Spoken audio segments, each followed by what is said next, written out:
Sahabat putra pentolan munafik. Abdullah bin Abdullah bin Ubay bin Salul adalah seorang sahabat Nabi dari kalangan Ansar, berasal dari kabilah Khazraj. Ayahnya, Abdullah bin Ubay bin Salul, dikenal sebagai tokoh utama kaum munafik. Ibunya berasal dari suku Khuza'ah dan dikenal dengan panggilan Salul. Sebelum masuk Islam, nama Abdullah adalah Al-Hubab, dan ayahnya sering dipanggil dengan sebutan Abu Hubab. Setelah memeluk Islam, Rasul mengganti namanya menjadi Abdullah. Ia bersahabat dekat dengan Hanzalah bin Abu Amir al-Rahib. Keduanya saling mendukung, terutama karena ayah masing-masing sangat membenci Nabi dan memperlakukan mereka dengan buruk. Abdullah ikut serta dalam perang Badar dan perang Uhud. Ayahnya sangat membenci Nabi karena merasa kehilangan pengaruh dan kekuasaan di Madinah. Sebelum kedatangan Nabi ke Yatsrib, Abdullah bin Ubay hampir diangkat menjadi pemimpin kota. Namun sejak banyak penduduk memeluk Islam, kedudukannya merosot tajam. Ia pun menjadi sosok antagonis yang diam-diam memusuhi umat Islam. Salah satu peristiwa besar yang terjadi adalah saat umat Islam kembali dari peperangan melawan Bani Mustalik.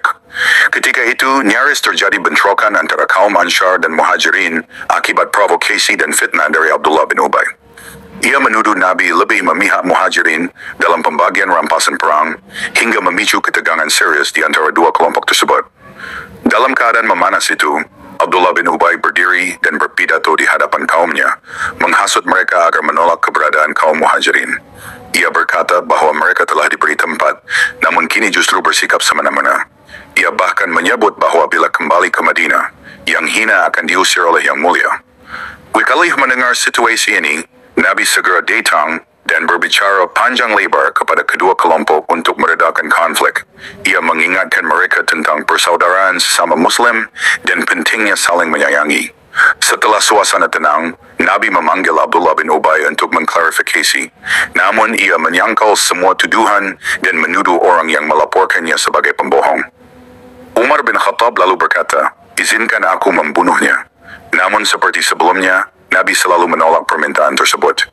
Ia berkata, "Bagaimana jika orang-orang mengatakan Muhammad membunuh sahabatnya sendiri?"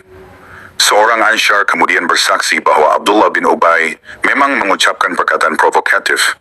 Ia berkata, "Engkaulah yang mulia dan dia yang hina." Yang lain menambahkan bahwa Abdullah bin Ubay iri karena kehilangan kekuasaan di Madinah.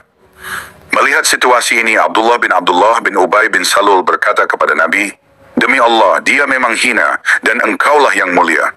Jika engkau izinkan aku membunuhnya, aku akan melakukannya. Semua kaum Khazraj tahu bahwa aku anak paling berbakti.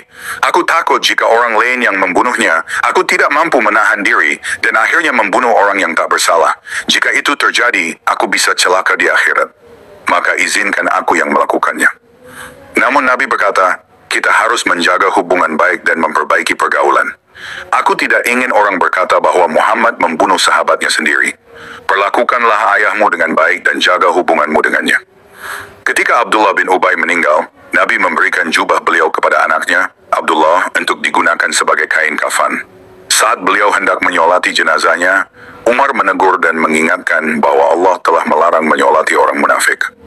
Nabi menjawab, "Aku dihadapkan pada dua pilihan, memohonkan ampun atau tidak."